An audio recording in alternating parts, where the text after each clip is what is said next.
વર્તમાન સમયની અંદર અમે એક મોટું સર્વે કરવાના છીએ। આખા ઠાકોર સમાજના ગામ હોય, બીજા હોય, કે કેટલા દેશી દારૂ પાડે છે, કેટલા ઇંગ્લિશ વેચે છે, કેટલા દેશી વેચે છે, કેટલા કેફી પદાર્થોનું વેચાણ કરે છે, આમની એક યાદી બને અને યાદી જે તે જિલ્લાના એસપી ને અમે આપવાના છીએ, ગૃહમંત્રીને આપવાના છીએ અને એની પાછળ પગલાં લેવાય।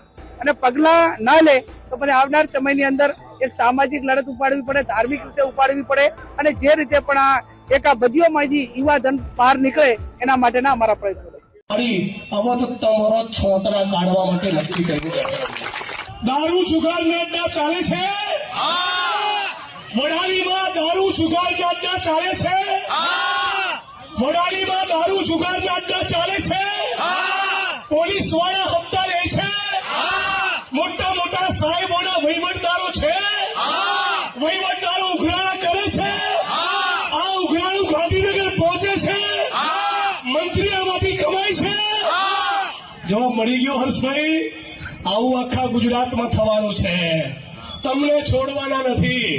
બાકીની વાત ઈડરની આજે ગુજરાતની પોલીસ એ ધારે તો 12 કલાકની અંદર આ ગુજરાતમાંથી દારૂ બંધ કરાવી કે, પણ ક્યાંક ને ક્યાંક પોલીસના પણ હાથ બંધાયેલા છે, ક્યાંક ક્યાંક હપ્તા રાજ ચાલે છે, ક્યાંક ક્યાંક ઉપરથી દબાણ ચાલે અને હવે તો પોલીસ સ્ટેશનોની અંદર એનો લક્ષ્યાંક આપવામાં આવે, ટાર્ગેટ આપવામાં આવે।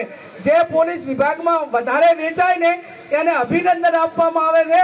આ પ્રમાણેનો અત્યારે કાયદો ને વ્યવસ્થા આ ગુજરાતની અંદર ને ધાનેરાની અંદર કથળેલું છે, તો એની સામે આપણા પ્રજાએ અવાજ ઉઠાવવાનો છે। દારૂ બંધ કરો ને, આ બધું પોસ્ટ લખો બધામાં, ફેસબુકમાં, યુટ્યુબમાં, ઇન્સ્ટામાં બધા પોસ્ટ ચડાવો કે ઠાકોર સમાજની અંદર દારૂ બંધ કરો। અમારો જેટલો વિરોધ કરો છો એટલો આપણે સમાજની અંદર જે ગુટખા ખાઈને કેન્સર લોકોને થાય છે, જવાન છોકરા મરી જાય દારૂ, તમે એનો વિરોધ। મહીસાગર જિલ્લામાં 8 તાલુકાના પોલીસ મથકોમાં પકડાયેલ વિદેશી દારૂનો નાશ કરવામાં આવ્યો। જિલ્લાના સંતરામપુર, બાલાસિનોર અને લોણાવાડા ખાતે 1,42 લાખના દારૂનો નાશ કરવામાં આવ્યો।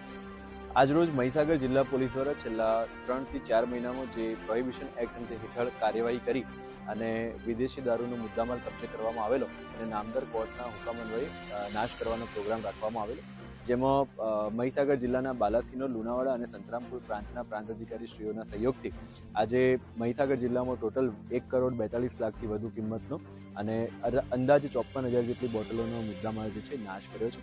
આજે 31મી ડિસેમ્બર છે। મહીસાગર જિલ્લાના તમામ નાગરિકોને વિનંતી છે કે આપણે ઘરમાં શાંતિથી પોતાના પરિવારજનો સગાઈની ઉજવણી કરીએ।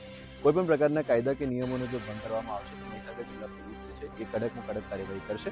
આ એક પ્રતિકાત્મક ચેતવણી પણ એ તમામ લોકોને છે કે મહીસાગર જિલ્લા પોલીસ આવી કોઈ પણ પ્રવૃત્તિને ચલાવી નહીં લે। છેલ્લા 3 મહિનામાં લગભગ 1.5 કરોડ જેટલો મુદ્દામાલ મહીસાગર જિલ્લા પોલીસે પકડ્યો છે, જેનો આજે નાશ કરવામાં આવી રહ્યો છે।